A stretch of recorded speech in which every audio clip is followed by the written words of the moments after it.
Hey everyone. I thought today I'd like to riff a little bit on the idea of surrender. It's a term that you might have come across already on your journey of how awakening happens, how spiritual realization occurs, how becoming conscious happens. This notion of surrendering, a surrendering of the ego, a surrendering of the bolstering of beliefs of who you think you are, to allow the truth of your nature to be revealed. And sometimes that word surrender and the ideas that that word conjures up can be a little bit problematic, because for many, the idea of surrender is kind of a bit extreme. It's a kind of giving up.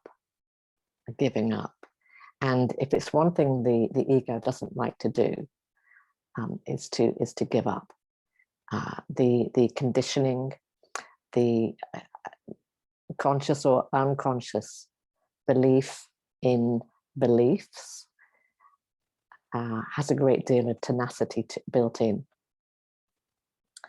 And even though the ego can believe, an egoic belief can be, I want to wake up, I want to become more conscious, I want to transcend, my limitations, I want to be spiritual.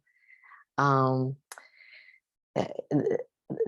identity, the egoic identity, cannot and does not wake up. Waking up happens when the egoic identity falls away. So one thing the ego is not designed for is to surrender.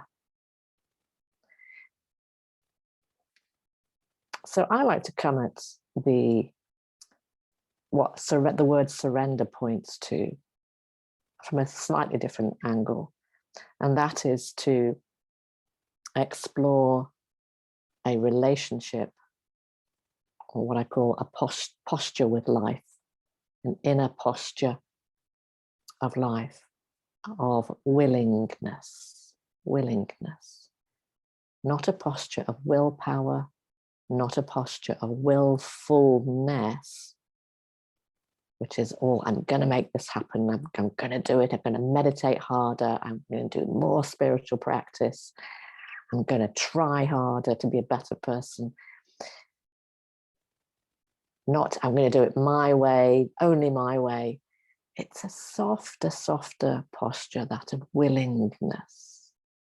And really, this posture is pointed to in the invitations that you may have heard me invite you into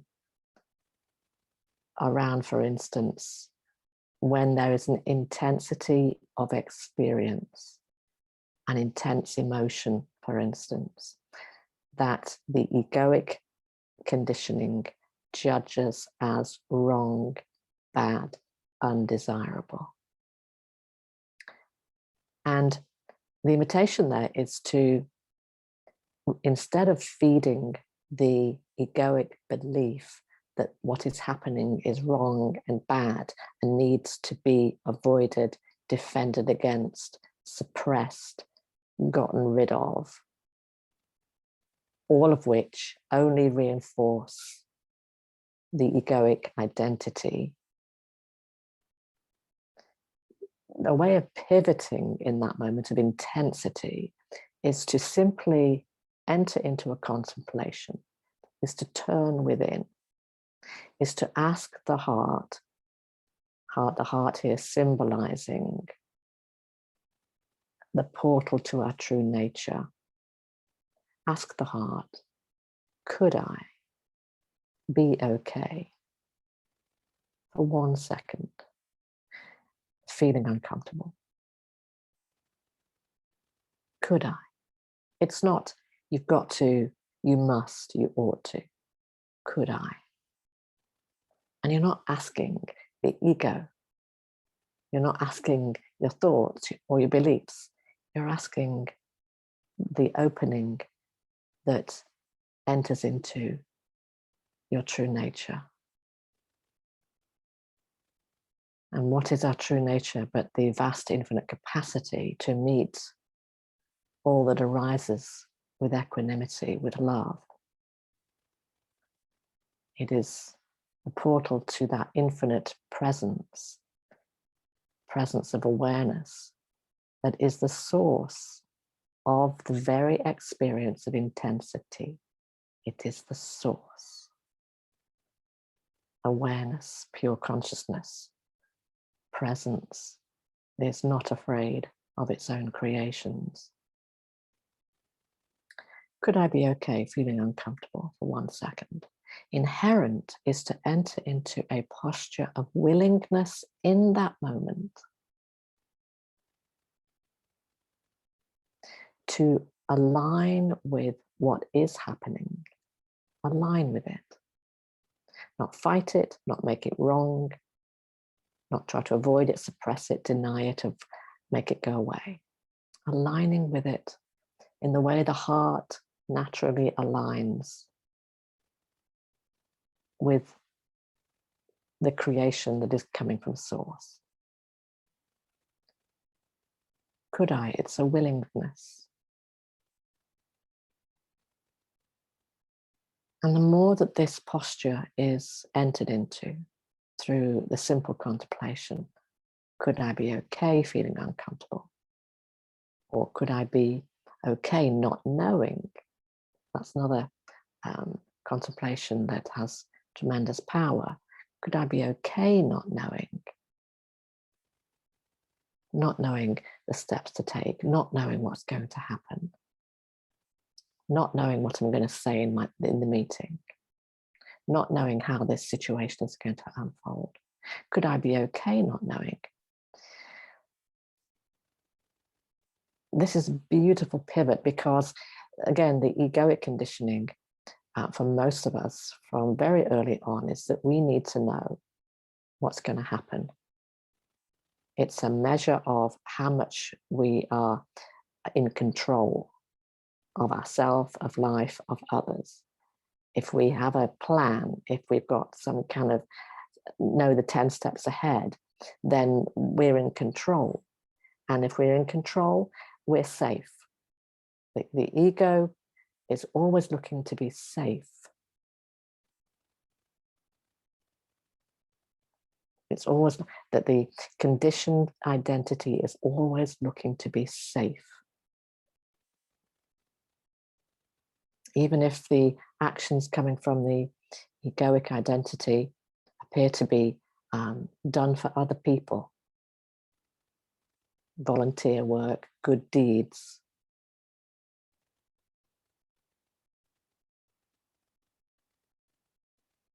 unless those actions are really coming from a rootedness as presence, even those actions are subtly reinforcing the safety of that identity.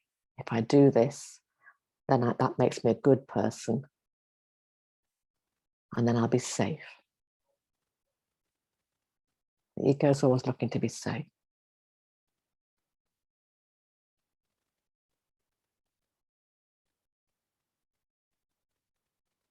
So willingness, could I be okay not knowing? Could I be okay feeling uncomfortable? And there's every contemplation, every time you contemplate either of these questions, you're cultivating a relationship with what's unfolding, a relationship of being willing for what is happening. Even if what is happening goes completely contrary to your beliefs. The posture of willingness to go with what is happening. Now, when there's a willingness and there's a going with what is happening, as opposed to resisting or protecting against what is happening, the the way that what is happening is perceived becomes transformed. The way that what is happening is perceived becomes transformed. Because willingness is a letting go of perceiving what is happening through the filters of beliefs. Willingness is a posture that allows for a seeing what is happening, which is another way of saying being conscious of what is happening, without what is happening being perceived, contaminated by the filters of the beliefs of the ego.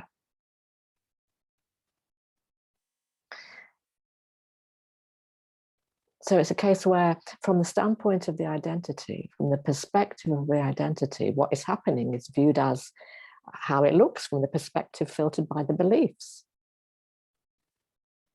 And what is happening could be perceived as really dangerous, really dodgy and dangerous.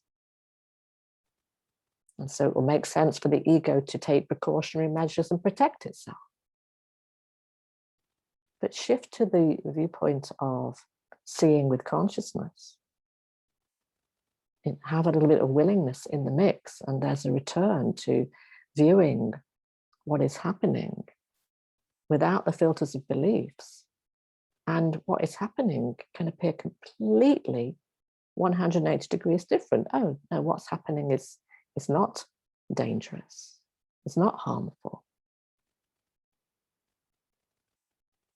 There's no need to go into a defensive posture. There's a completely different way here of navigating this situation. Willingness may sound rather insubstantial, but it's a true power in that it allows this beautiful pivot away from reinforcing the egoic identity and that playing out in the play of life, driven by beliefs, allows for a beautiful pivoting to return to a way of seeing what's unfolding with great clarity and discernment.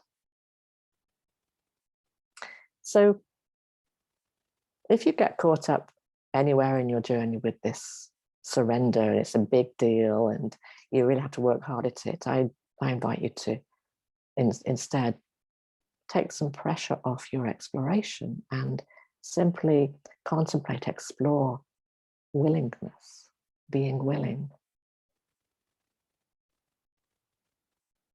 And if surrender is a no-brainer for you, or surrender hasn't really crossed your path as an obstacle, explore willingness to amplify your exploration of what's true, what's real.